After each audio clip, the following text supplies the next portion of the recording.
So hello, thank you all for coming for today's informational. This is the second informational that the OCRF will be hosting for its current winter 2023 RFP. So for today's purposes, this really is going to be a time used for you. I do have some slides that I've put together and that we're going to kind of walk through, but I do really welcome an open and kind of communicative space here. So if you have a question, please feel free to raise your hand or just to unmute and ask me, and really kind of use the slides and the space that we're talking about to answer the questions. We will and can also have an open question and answer at the end, but this is your time and your space. So feel free to use it how you would all like to. So for those of you that don't know me, I do actually see a couple new faces and names on here. My name is Charlotte Whitefield, and I am the Oregon Conservation Recreation Program Coordinator. And my role today and my role within the program is really to help applicants like yourself navigate through the processes, really figure out what is the program looking for, how does your program and or project fit into that, and to best kind of maximize our time and also kind of remove a lot of the red tape or uncertainty if you've never applied to us before. So with that, I'm going to check with those online and make sure, is my audio coming in clearly? It is for me. Great, thank you. It looks great for me. Perfect, thanks. That's great. All right, so let's get started. I will be pausing throughout, just kind of trying to watch the waiting room to bring people in. And if you do use any sort of reactions or raise your hand and I don't acknowledge you, please just speak up. My screen setup is a little weird today, so I'm having a hard time actually seeing everything as it kind of pops through. So with that, let's get started. So today is the OCRF informational for the current round, the winter 2023 RFP. And my goal is just to briefly walk you through the process and then spend as much time as you want kind of going through questions and answers. My presentation should probably take about 30-40 minutes, depending on if we have a lot of questions during it. And then I will stay on as long as it takes for you guys to answer your questions. That said, I do have my contact information at the end if you don't have it already. And I am always happy to let you kind of sit and think about what was talked about today and reach out again for one-on-ones or emails, however information sharing and processing works for you.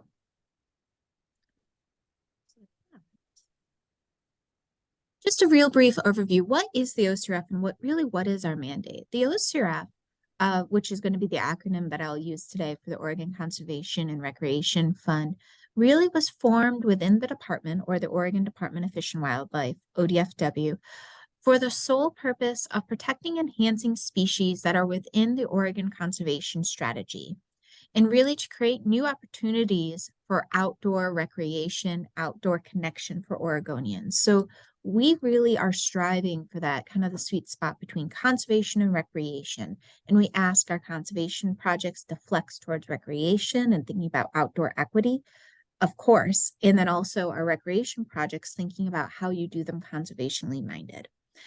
But throughout this, we really have a very strong, and I'll talk about this later on, mission and mandate for outdoor equity and partnerships. So we're kind of a little bit of everything for everyone. And our goal is to connect Oregon communities to nature. And that is plants, animals, and humans. So these are a couple of the mission statements, and these are kind of lifted right out of our founding legislation. The OCRF really was founded in 2019 by the Oregon legislature. And we had kind of these high-level mandates of implementing the Oregon Conservation Strategy. If you haven't seen that document, I can drop it in the chat. It is our founding kind of what does conservation mean to us? So please make sure you take a good look at it. Expanding outdoor recreation, investing in science and research, really this striving for healthy ecosystems, connecting underserved or communities to the outdoors, and really thinking about how do we connect all Oregonians to the outdoors and breaking down those barriers.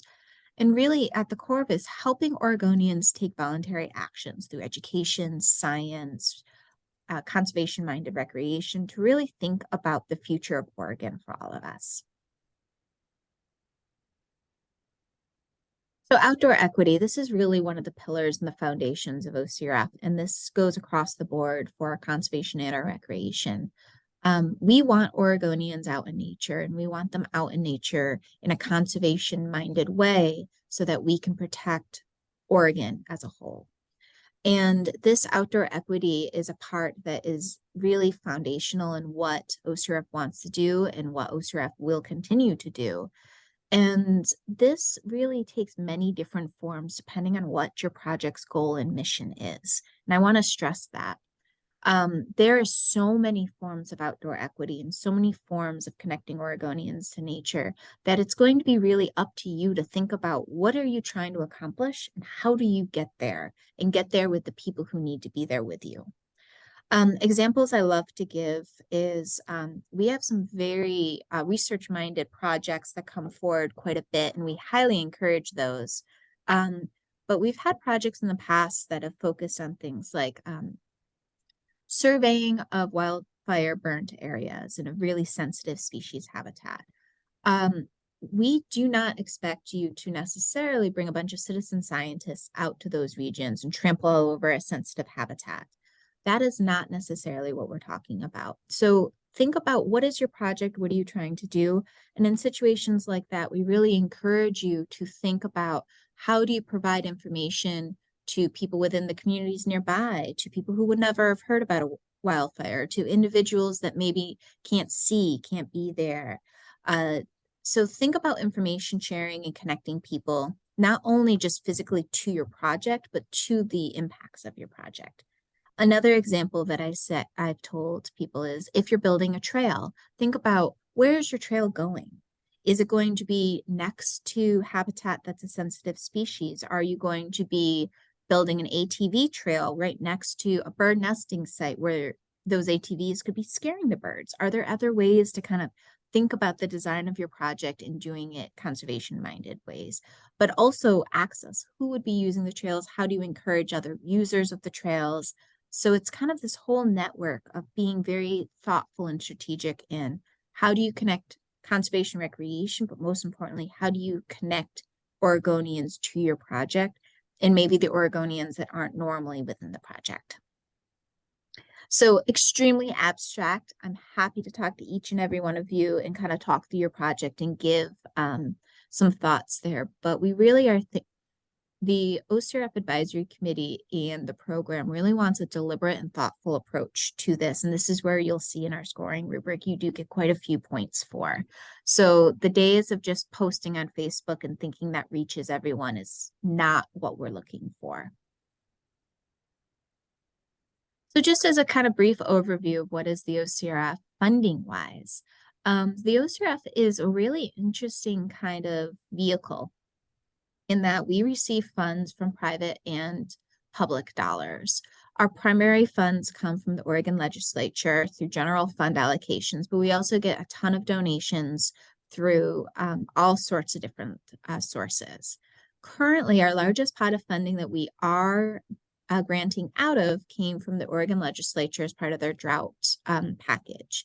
So that's why when you go to our website, and I'll pop that up in a minute, you'll see that we have a statement that we're really prioritizing currently projects that deal with drought, wildfire, aquatic resilience, and individual, like how Oregonians interact in Oregon in our current reality of water limitations. And that's because of our direct funding right now. That said, do not think that if your project does not hit on one of those, even though it's very large buckets, that you should not or could not apply.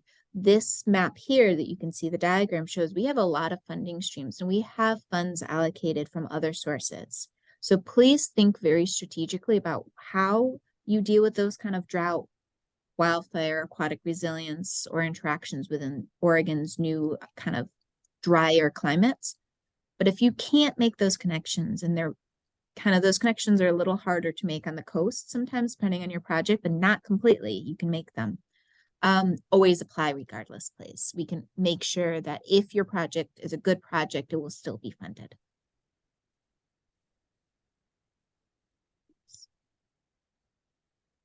So just kind of to drive home the point, when we think about this drought funding, which is going to be our primary funding source in the winter 2023, really think about this enhancing aquatic resiliency, individuals' ability or lack of ability to interact in our new environment, how to build awareness of the impacts of drought, wildfire, and be very conservation minded.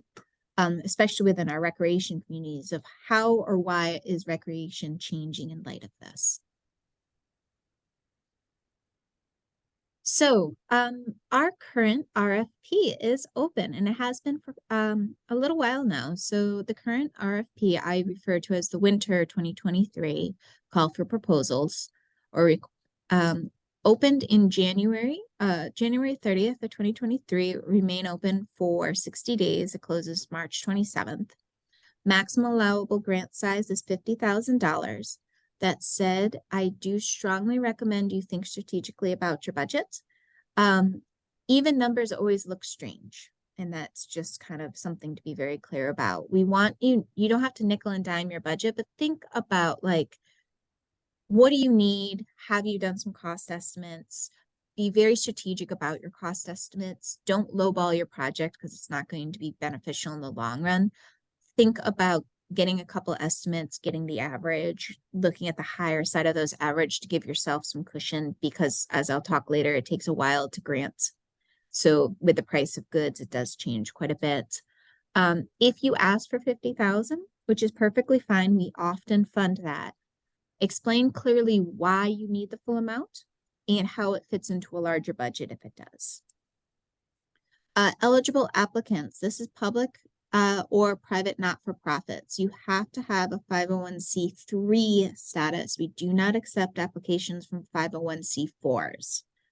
And most of you, if you are a 501c4, you will know it. If you do not have a 501c3 status, you are welcome to use a fiscal sponsor who has one. And what we refer to that as is someone that's going to help you put your application in and help you manage the contracts and manage those budgets.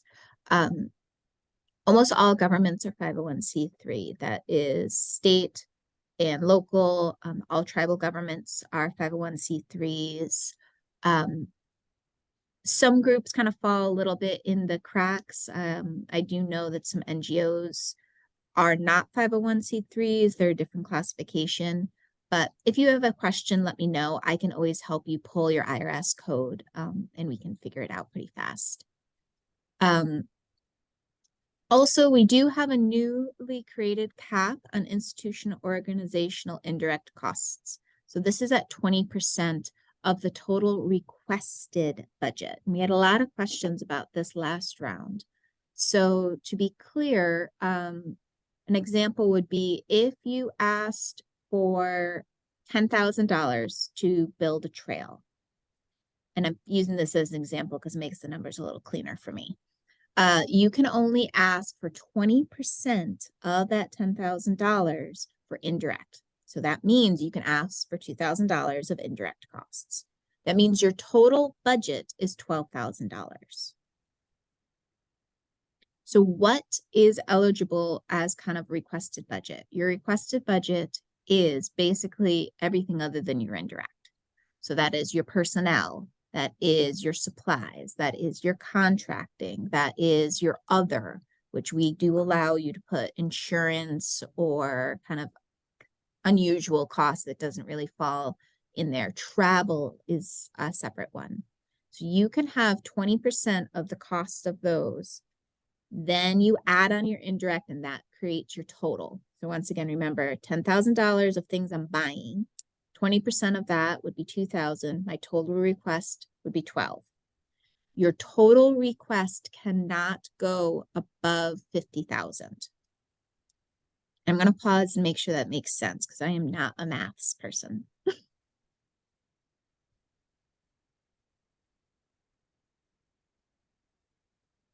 Okay, I see a thumbs up, so perfect. So, go ahead. I'm sorry. So is that saying that we should not ask for more? Like if we ask for $40,000, they'll automatically assume there's another 20% of indirect costs and they'll balance it at 50. I'm not sure I understand that.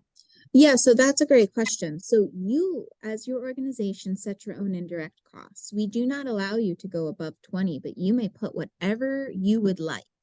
We do not require it to be a institutional standard or federal standard or de minimis, which is the fancy word for what the federal government uses. You as your organization pick what you would like to do.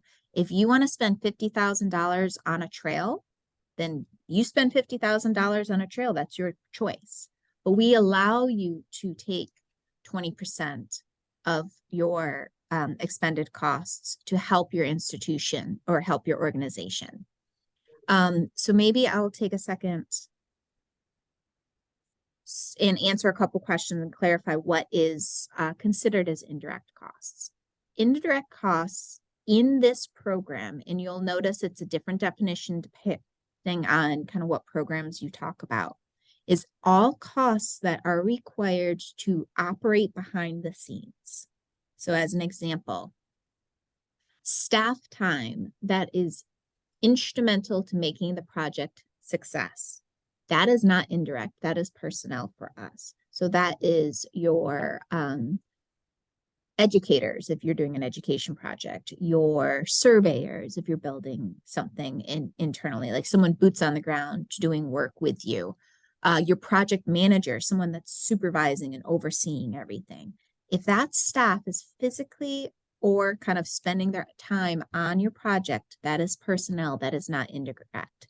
Staff time that would be considered indirect would be your accountant or your lawyer or your bookkeeper or your executive director that kind of keeps the show running behind the scenes and lets the staff do the work. So someone that's without them, you can never do it, but with them, you never see them. Other examples of indirect would be your baseline insurance rates, if you have those already established for your organization, rent on your building, any sort of costs to kind of equipment, computers, photocopiers, like the behind the scenes stuff we all know is boring and we need, but without it, you cannot do the project. And I'm going to pause and see if, oh, I see a hand up. So let's go to the hand first, Matt. Sure, there we are. Yeah, 2 years in, still getting used to unmuting. The question that comes to mind, I'm here as the executive director of the Oregon Timber Trail Alliance, and we paused on pursuing this because we first noticed that it was highlighting fish and wildlife, and we weren't sure how specifically that pertained to us. But I'm seeing a lot more possibilities in the information that you shared. But what I wanted to check on in terms of indirect costs as an executive director, there's certainly a lot of desk time I spend getting these things planned and put into motion, but then I often show up on the spot to either volunteer or coordinate trail work events on the spot. When you're saying that, I'm not assuming that if I show up for the event to volunteer my time, I wouldn't compensate myself with the ODFW grant, but I would be able to use that for the desk time and coordination time involved in setting it up. Am I asking that the right way? That makes sense. Okay. I'm going to kind of answer your question and give an example just Sure. to clarify. So as the executive director of your organization, you can ask for indirect costs to cover whatever your rate is for that executive director. Yeah. Reasonably, though. I mean, obviously you can't pay yourself $1,000, but I mean, if whatever your rate your organization honestly gives you. Yeah, we have that. We have that's that on established. paper already. So. Perfect.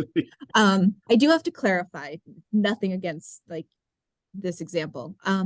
So then your time on a project, that is going to be dependent on how your role is within your organization. We do allow one individual to wear two hats. Very often happens in these small NGOs. So you can be the executive director doing like the bookkeeping and you could be paid indirect. But you could also be the executive director that is the project manager and get a separate chunk of salary that way. Okay. What we ask you to do is budgetarily divide that. put executive director, project manager, the number of hours in your rate, executive direct, and then in your indirect, we don't ask you to line item your indirect. Just calculate how much time you would be kind of off to the side and keep that. Mhm. That's the nice thing about our indirect is that our indirect rate is low, honestly, compared to some grants. We don't ask you to line item it. We ask you to follow contracting laws, which is use your standard operating procedure and the general guidance of fair wages, legal practices, Mhm. and competitive purchasing. Right. I But think, you and, don't. oh, sorry. Okay. No, go. I think one of the other considerations I was making is that we also have a contracted position for our communications director, who's essentially in charge of posting the announcement for a work event to a website and doing a lot of the desk work that leads up to making our events happen. And it sounds like, if I'm hearing you correctly, that we would be able to assign a portion of that to in the title of his or her role, leading up to the hours needed to make the event successful. So it does depend on what level of kind of engagement in that. So your Got it. community. Okay. So for all of the groups here, so if participation of volunteers is key to the success of your project, like if you don't get boots there, you ain't going to do anything. Yep. Then you can put them as personnel under the project itself. If Okay. literally all they're doing is posting something on Facebook and like a one and done, then you would put their time under your indirect. Got it. Okay. Awesome. That helps very much. Thank you. Okay, perfect. We're very flexible. That said, there is obviously a law and contracting purposes, like you need to be transparent in your own books about where time is done if monies are awarded. We But have worked our way through several other very, very large grants that needed very meticulous reporting. So got it. we're not there. We ask Good you to to know. keep it if it's called on, but this program we're small, we give small Absolutely. grants, and our goal is to build up organizations. So our barriers are low, but our expectations of just internal accountability we're still the state. So, I mean, we need you to do something. For sure. Thanks so much. Yeah. So I want to pause and see if there's any other thoughts about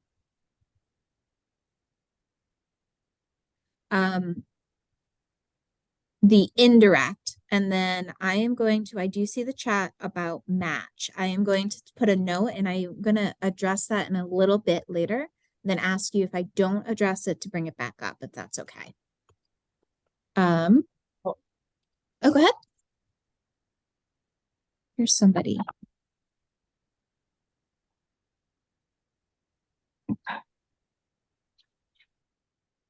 All right, I hear someone trying to connect, so I'm going to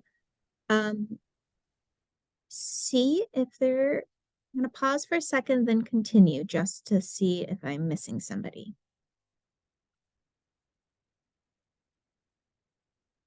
Okay. I'm going to cover insurance first because it deals with your indirect, and then we are going to talk about match specifically because we'll talk about the budget. So insurance is something I really want to drive home in this RFP and make sure that people are very clear. On our website, we do have new insurance guidelines. And this, if you've applied to the OCRF, this is a little bit different than what you've seen before. So we have standard insurance requirements all projects have to do. It's general liability, auto, and my brain is not going to where it needs to be, workers' comp. So if you have hired employees, so those are the ones you need to do. It very clearly outlines that, and that is per guidance that of the state, as we are a state organization and the state funds. It also very clearly on that document outlines the levels we need. So like 1 million, blah, blah, blah, 1 million, blah, blah, blah, whatever the kind of, I'm not an insurance broker. You'll see it on your insurance certificate. If you have any questions, I'm always happy to have our contracts people to help take a look at it. But if you are registered as a 501c3, you will have these basic insurances already. The costs of those basic insurances can absolutely be covered in your overhead. It tends to be already kind of budgeted into your program or your projects, or they can be line itemed out in what we call budget category other. We allow you to ask for additional funds for these types of insurances. And this comes really clear with specialized insurance. Specialized insurance is something that's a little above and beyond normal kind of operating procedures. Key things that tend to do specialized insurance is if you're dealing with minors, the state requires you have a specialized insurance. If you're dealing with water, any sort of water, I mean, not just like watering your flowers, like if you're boating or if you're fishing or if you're swimming, you need specialized insurance. If you're dealing with pesticides, that is something commonly used for this group. Also, if you're dealing with large land moving or tools that have blades, and I use that term a little loosely, so that does include like your chainsaws, or if you use old school industrial weed whackers with hard blades, wood chippers, all sorts of things like that. So those type of things, if your organization is doing it, not a contractor, you need these specialized insurances. So think about like, and there's a whole list of what those would be. So if you're applying, what I recommend is if you fall into one of those categories of a specialized insurance, call your insurance broker, get a basic quote, and then include that cost in your budget. If you don't, you're also welcome to just ask for the full amount of the 20% indirect and have that kind of as your cushion of what your insurance is going to need to be covered with. But you are responsible for paying those insurances prior to contracting. And they can get a little hefty. I also would clearly say ATV work is one, and drone work. So if you fly anything in the sky, they can be extremely costly. So give someone a call and get a good estimate and include that in your budget if you don't already carry it. Is there any questions about insurances?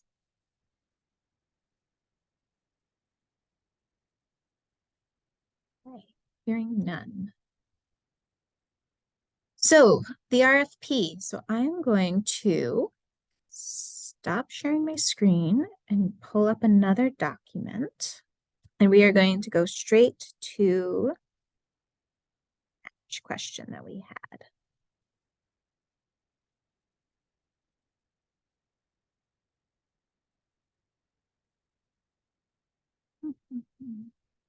Oops.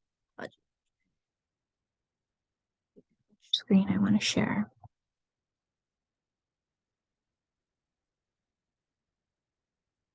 Technical difficulties. Here it goes. All right. So, scoring. So this is a scoring criteria sheet that you will see online. And the way that the OCRF scoring in general works is that it's a two-tiered approach. So once you submit your application, and we'll talk about this, it's a two-part application, your online questionnaire and your Word document. You are responsible for submitting both. Both these documents will be sent first to a technical review team. That technical review team will score you on using the same criteria as the score sheet that you have here. But primarily what they're going to be looking for is your technical merit. What do I mean is, are you using the right methods? Are you having the right sample size? Is this a priority for the department within the scope that's laid out on our bill, which is what you can see online? And basically, is this going to be a nuts and bolts type of project? Like, how is this going to move forward? Those technical reviews by ODFW staff and other agency staff then get given to the OCRF Advisory Committee. And the OCRF Advisory Committee are the ones that really score and evaluate this using the guidance of the technical review team. And that's what the criteria that you're seeing right here. So what we're really thinking about here is there clarity of the proposal? Is there cost efficiency of the proposal? Is there timeliness? Like, are you on a realistic timeline? Forward apologies. Outdoor equity, you can see this is its own category and really clear. Impact or scale of the proposed project. Is it going to make a difference in the state of Oregon for what you're trying to do? Track record of the applicant. Has the applicant demonstrated they've done similar work or brought in partners that have done similar work? Appropriate and demonstrated partner investment. And this is really key. Do you have the right people at the table? Have you thought about who needs to be there, how they need to be there? Measurability, fancy word of what is success? How do we know it worked? What is going to be the outcome? How do we know it occurred?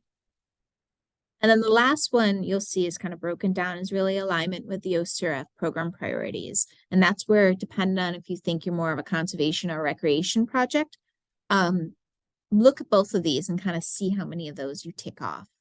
To the question of match, and apologies for anyone that I might get motion sick, I'm going to go back up on my screen. So the concept of match kind of falls into two buckets. The OCRF does not require match in any form. What we require is appropriate and demonstrated partner investment in a reasonable and achievable budget. And what do I mean by that? So what I mean is that if your project can be accomplished in $20,000 beginning to end, wrapped up with a pretty bow and achieve its purposes, you don't need match. Why would you need more money than what the project involves? If your project's big, I mean like building a bridge, and you're asking for $50,000 from us, we do not want to just buy the struts and have them sit there for another year and a half, resting or whatever, when you don't have the ability to build the bridge for the outcome, which is to cross something. So this is where match is most likely going to be needed. And that is basically, it's a gray area where it really is project dependent. Our goals are, can you accomplish what you wanted to do? Sometimes you need match to do that. Sometimes you don't. And that's on the budget category is really where that plays in those examples. Another way match often comes in is through partner engagement and investment. So oftentimes people use in-kind match, which is a fancy word for non-monetary or non-physical cash match, to help make a project move forward and get buy-in from partners or to show investment of those partners. Example used earlier is volunteer time or partnering with an organization that brings their boots on the ground and their people to help. That is a form of match called in kind, not required, but really helps move a project towards success. And that is where we would use that type of example for appropriate partner demonstration. That said, there's a lot more parts, and you can see this here, that is past just partners bringing resources. It needs to be a lot more partner investment and stuff. I'm going to pause and see if I answered the match question.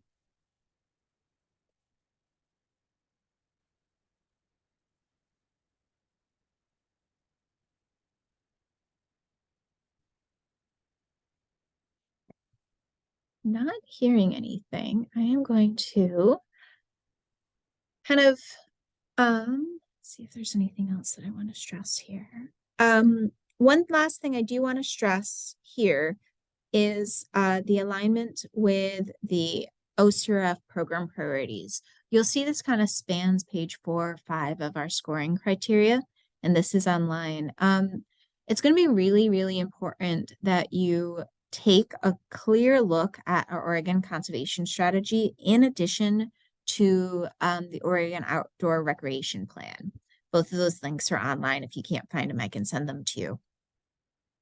And that's really where a lot of this highest priority and alignment information comes from.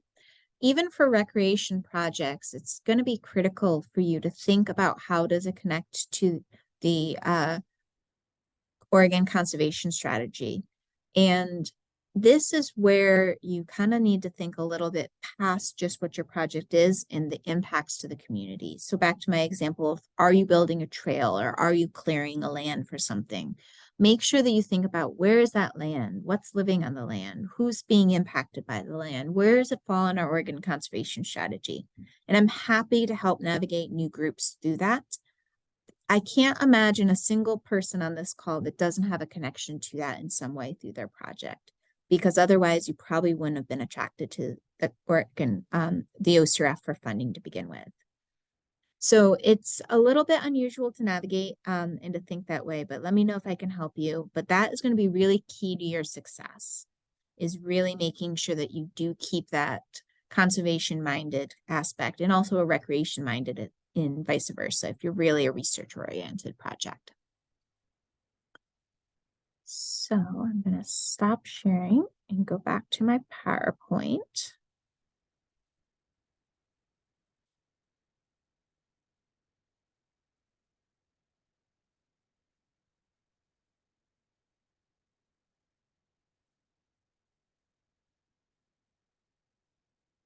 So this is our website as I was just navigating, and there's a couple things that I kind of want to pull your attention to.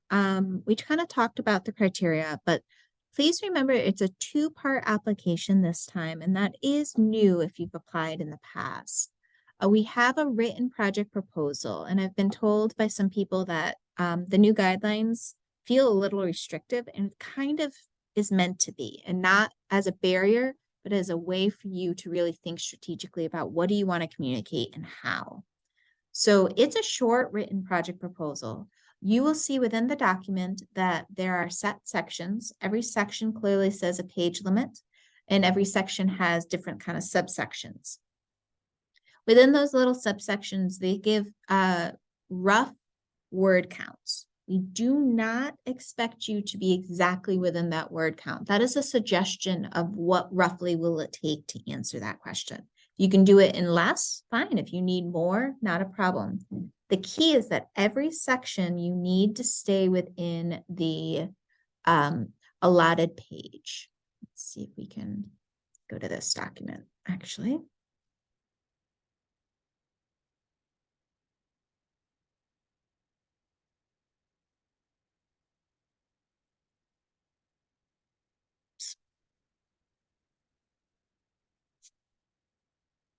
Okay, are you guys seeing the written proposal right now? Okay, perfect. So this might make this a little bit easier.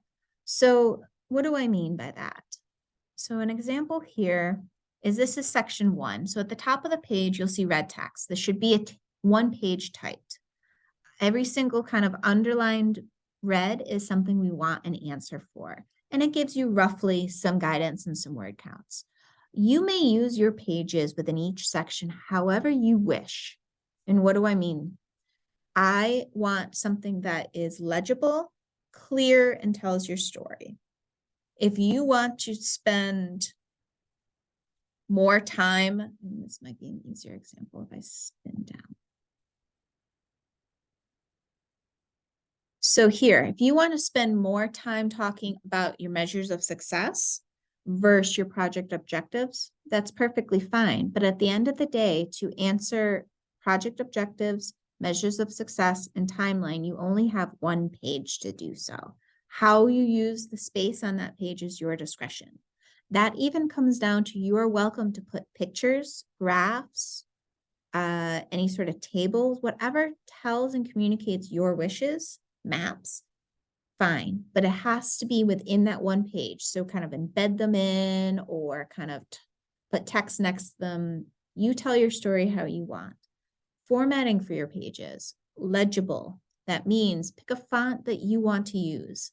We really don't want anything smaller than 11-point font, but you're welcome to use 11-point or higher. If you really, really need that extra space and squeaking it by, your margins really shouldn't go below a ½ inch.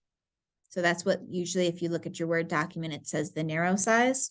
Anything past that is not legible because it won't print right. And that's the way that we're kind of classifying this. If I print your document, I need to be able to read it. I am not going to put it on a digital screen and enlarge it. That breaks the rules of legibility. But past that, sky's the limits. You communicate how you want to communicate within the page limits that are asked. A good example for that is down here, where in your project alignment, background, and implementation, we give rough word counts. You use your words how you want.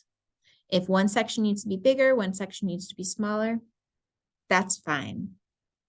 And the key really here is to tell your project's story. This is actually often a lot easier for a recreation project sometimes than our conservation projects. I do not care what type of DNA assays that you are using. I do not care if you're using cortisol A versus cortisol B processing. What I care about is, what are you trying to do? How are you going to achieve it? And are you using appropriate methods? A great way of saving space on these is we do allow hyperlinks. We don't need nor want a reference sheet, but hyperlink to a document that you're interested in, hyperlink to a map if it's publicly accessible. That's fine. The key to those hyperlinks are your document needs to be standalone. I need to understand exactly what you need me to know from what's on the page. You may use hyperlinks for additional information, but don't assume automatically that additional information is going to be evaluated. I'm going to pause and see if there's any questions with that.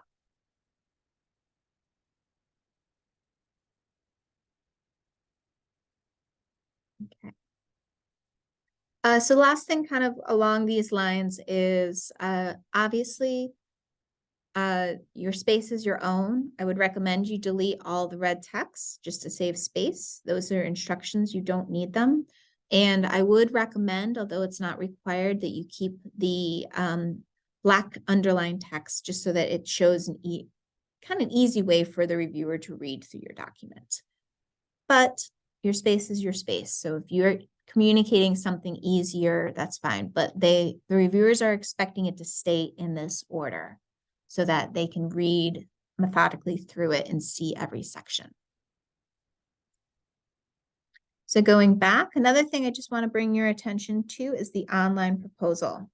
So you'll see, I just clicked to a PDF version of this questionnaire. I will not accept it as a PDF. You have to go through the link that it goes to the Google form. This is just in case you wanted to see it prior to going that Google form. It's a pretty fast questionnaire. It should only take you a couple minutes to do. And it's the reason we're doing this is that it lets me collect information on your project in an Excel format much more readily than that Word document would allow me to. So it's going to be basic, like what is your organization, what's your tax ID number, blah, blah, blah, blah, what's your budget.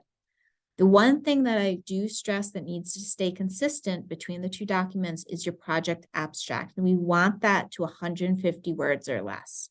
If you're at 151, I'm not going to sit there and word count. If you're at 400, I'm not going to be thrilled. Why is it going to need to be important to kind of keep there? A is for storytelling. You should be able to concisely communicate what you're doing. B is for documentation. I actually have to publish all of these for accountability for the state, just your abstracts and your titles. So if you give me huge, huge abstracts, I actually have to sit there and rewrite them on the back end, and then I lose your story. So that's why that new word count for the 150s-ish is appropriate and needed. Remember, a couple words over, I'm not going to count them. A lot of words over, I'm going to have to go back and fix those or reach out to you regardless of funding and say, I have to have this fixed. So that's more of kind of where we're at there. Otherwise, I am going to stop sharing my screen here. Apologies, guys, for this format of kind of bouncing all back over the place. I'm going to go back to the PowerPoint for just 1 second. Charlotte, may I ask a quick question regarding that questionnaire? Mhm. Is there a way to see all the questions? Just because I know it's a form and I don't want to lose time or anything. So just so I can gather all of my materials ready for that. Yep, absolutely. So, that's not an up-to-date one. So if you give me just 1 second, I am going to bounce around. We are going to go back to the website.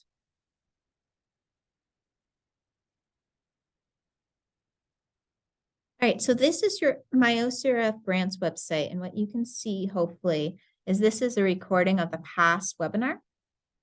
If you click right down here, and hopefully you can see my cursor under the resources, that is a PDF of that Google form.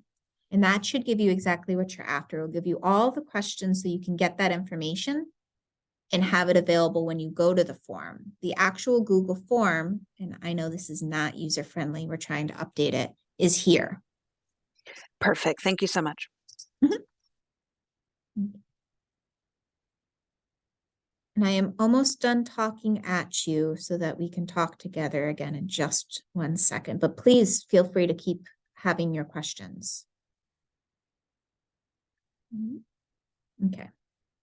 So, time to drive home a couple points. There is the written proposal that is, as the directions say, emailed to me or emailed to the ODFW Conservation and Recreation Fund email. There is also going to be the online questionnaire. In order for your application to be considered complete, I have to have both. The Google form will automatically submit, and I can timestamp that.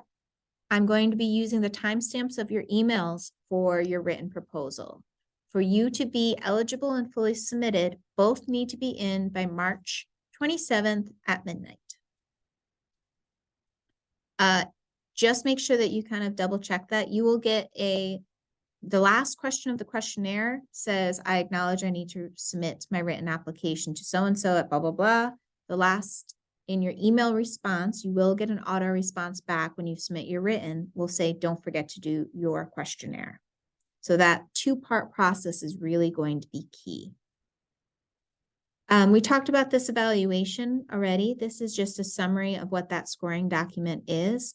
And think very strategically about how do you answer these and how do you lay out your project accordingly to tell your story so that we know what you're doing and we know that the way you're doing it is correct, but you do not need to, nor do I really want you to go hard academic heavy on this. So just think about that as you go through, and you'll see that the page limits don't really allow you to. So interested applicants, please go to our website, as I'm assuming all of you did since you got to this Zoom.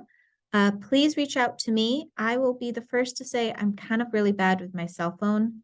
So if you want to or need to reach out to me, please feel free to call my work cell phone. It's on the website and also on my email signatory.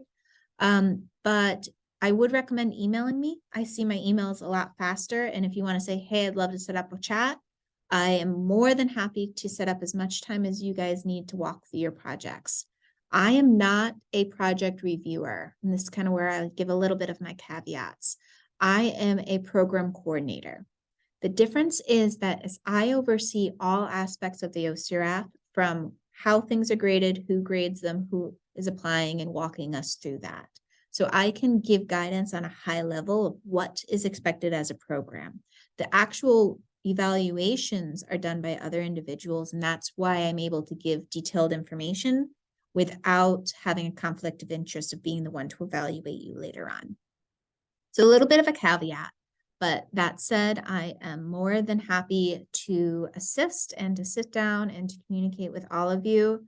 And as I said, I would be shocked that each and every one of you don't have a project that would be applicable for our program. It's just going to be about how do you message it? How do you bring the right people to the table? And how do you frame it to build and cross those high priority areas of conservation and recreation and that emphasis of partnerships and with that, I am more than happy to stay on for as long as you guys would like, if you have any questions. And I see one hand, so Matt, we'll go to you first. Yeah, a lot of my questions come from the learning the labyrinth of the recreational trails program process. So there's a lot of letters of support and land manager agreements and other things that are in place.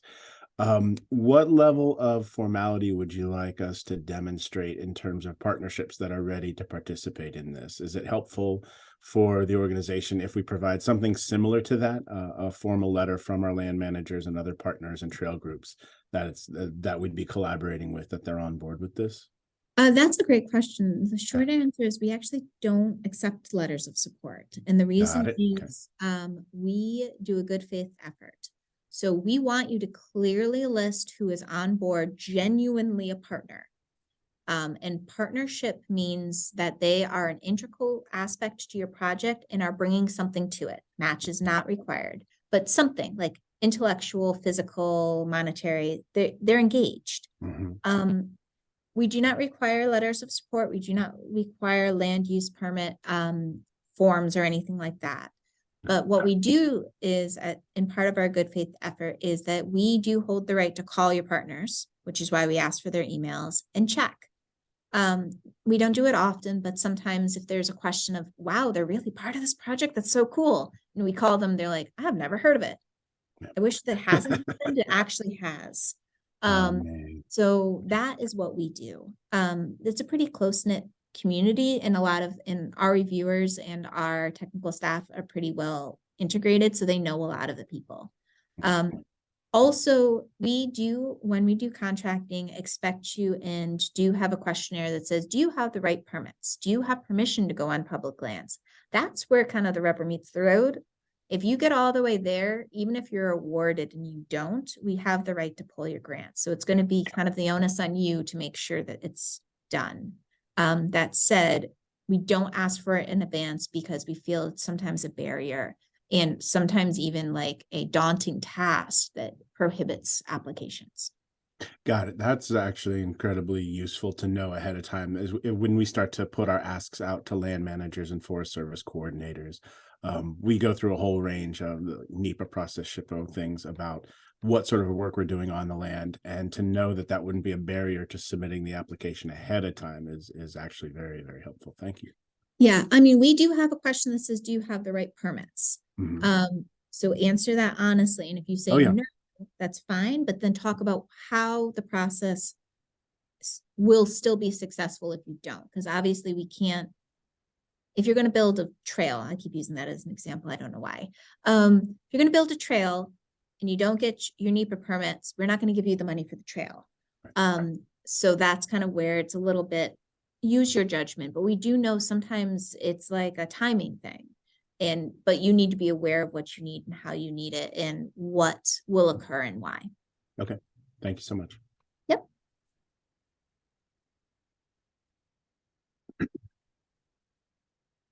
One thing, just actually to be clear with the individuals on this call and for the recording, is that very little is not eligible to be funded by the OCRF. We have very few kind of within our programmatic and our Oregon administrative rule guidelines. I mean, there's legality to state funds, but we can fund most things. We do not want to, and we kind of steer away from land acquisitions. It's a really hard gray area. We do not do permanent infrastructure. Like, you can't ask us to build a house beginning to end, but we do help buy parts and different things for outdoor structures. Like, doors might be a little bit of a hard sell, but any sort of modifications or accessibility needs and stuff like that, we have built bridges, or helped build bridges. So there's a wide range. If you're curious, just ask and I can kind of help navigate you. I do see a hand up, so go ahead. Well, I feel like I'm not sure if my ideas are fundable by OCRF, but I am a wildlife biologist and I am currently, or I'm about to start grad school, and the species I'm working with is the Humboldt marten. And I am looking, my graduate project is going to be about Humboldt martens and their diets. And I like to work with a lot of citizen scientists collecting data. And the question I have is, would this funding be applicable to help fund that project that is also working with and engaging a lot of Oregonians? And secondly, their range also goes into California, and some of that project will also be in California. And I assume these funds are only to be spent in Oregon-based things. So. Yeah, so that's a great question. So I'll start with the easier part, is the California question. We are the Oregon Conservation Strategy. We fund organizations that are outside of Oregon, but funds need to be expended and used within Oregon and on Oregon. Example, we have funded University of Washington and University actually we've done, I think I've done a Humboldt project actually, but they have to do work in Oregon. So we would only fund travel and/or supplies for any samples done in Oregon. That said, slicing and dicing personnel time and student support, you would have to justify time spent in Oregon, and that we have funded tuition and graduate expenses. That is a precedent that's been set. It's a little bit hard because of our 20% cap. You would need to work with your university to be very clear that those expenses would actually be used for student salary and or student tuition costs and not the overhead associated with it. That does not mean benefits. Obviously, we want you to get health insurance and the student benefits that are associated with your position. But to fund administrative costs is allowable up to 20%, but most universities are at almost 54. So you would need to work with your partners. So yeah, seeing some I mean, surprises. I'm already, I have a fellowship. I'm already personally totally Okay. funded. It's just the project itself of collecting data, you know, renting field vehicles, field housing, maybe. It's just those sort of costs. Absolutely. Those are easy, clear cut. As long as the housing is in Oregon and you can rent a vehicle from your home destination in California to do work in Oregon, but that destination better include something in Oregon. So obviously we're not going to say get a new vehicle on the Oregon border. But if it makes sense, and I can always chat with you, like the work needs to be in Oregon. If you have 100 samples, budget out what it would cost for the ones that were collected in Oregon. You can process them in the other state. You can buy and ship the supplies to the other state, but make sure that the cost per samples for the Oregon collected samples, your travel includes an Oregon destination, the housing is in Oregon, things like that. And that you use Oregon per diem rates, please. Don't use California per diem rates or your initial destination per diem rates. We've had that issue. I'm sorry, my computer cut out. I didn't hear the last like 20 seconds of what you just said. That's okay. Sorry. Basically, per diem rates, if you're asking for food and housing, do it for the places you're going in Oregon, not the place you came from in California. We've had that issue. California rates are a lot higher than ours, and it's not allowable. But short answer, yes, we've had projects like yours. It's not a problem. Just make sure you slice off what's being done in Oregon, because we've funded something similar with a group up in Washington where they were crossing the border. Well, thank you.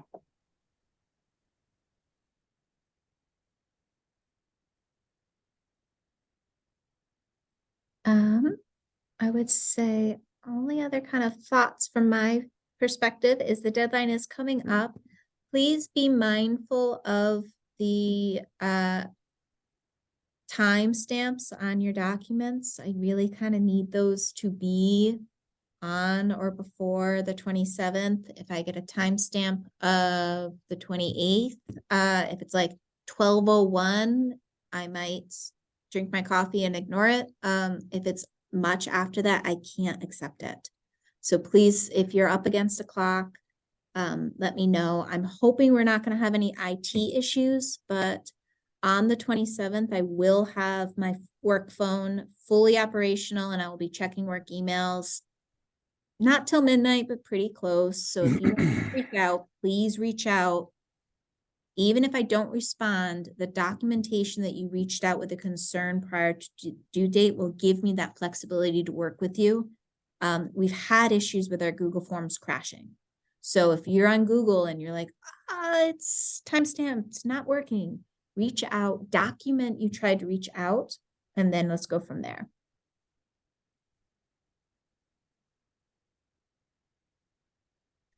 Interesting question. So related to the scoring criteria, projects that have a high impact, is there a difference between weight for quantitative versus qualitative impacts? For example, high impacts on smaller groups of people versus reaching a large number of people?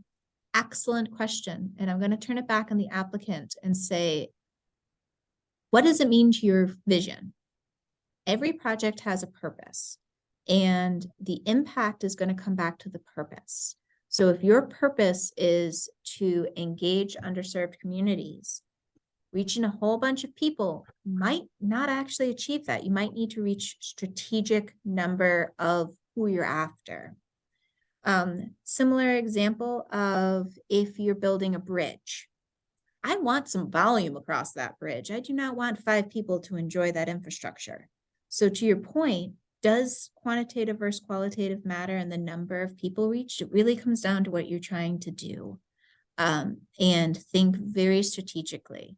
So public access, normally for recreation, usually does come down to numbers or types of individuals, but for impact and moving the needle for certain things, usually it's like quantity over quality. And that's what you're trying to get at. And it's very project specific. Another one that we love is sometimes education projects are always really hard. Like, are you trying to reach the masses? Or are you trying to reach somebody that needs the information? And that comes down to what you're doing. The end of the day, it's what will this mean to Oregon? And what does that look like? And that doesn't mean that reaching 3 people isn't important to Oregon. It just depends on what you're trying to do for Oregon. A little warm and fuzzy, but it's really going to be project specific. And that's the wonderful thing about the OCRF. And maybe one thing I'll kind of end-ish on is that we have such a variety of projects. I love to say we have apples and oranges and star fruit and grapes. Our goal is to make a fruit salad. And we take little bits of everything. It's really, really hard for us to evaluate like what we're picking and why. And you can see that in our criteria. It's a little all over the map, but what the advisory committee does at the end of the day is we want a portfolio of funded work every round that's representative of how we see Oregon moving forward as a community of all of us. So there is amazing projects you will see that are just slivered of not getting funded. And the reason is we kind of need to go across everybody and elevate everyone just one step forward. And that's why it's painful sometimes, some of the work that doesn't get done. And we are aiming to spend $1 million. So that is 20 projects. My last round had 70. So it's getting more competitive.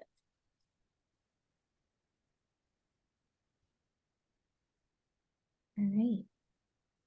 Well, hopefully this was helpful. I feel I talked at you a lot more than I did with you, but just reach out if you have any other questions. But I'm also happy to stay on as long as you guys want.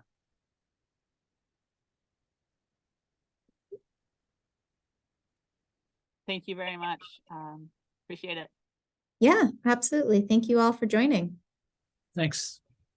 Yep.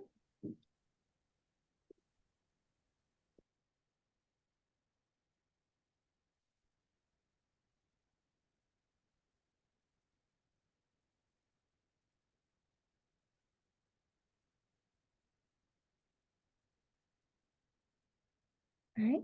Hearing no questions, I am going to end the meeting for everyone. So I do want to check, Jennifer, did you have any questions for me?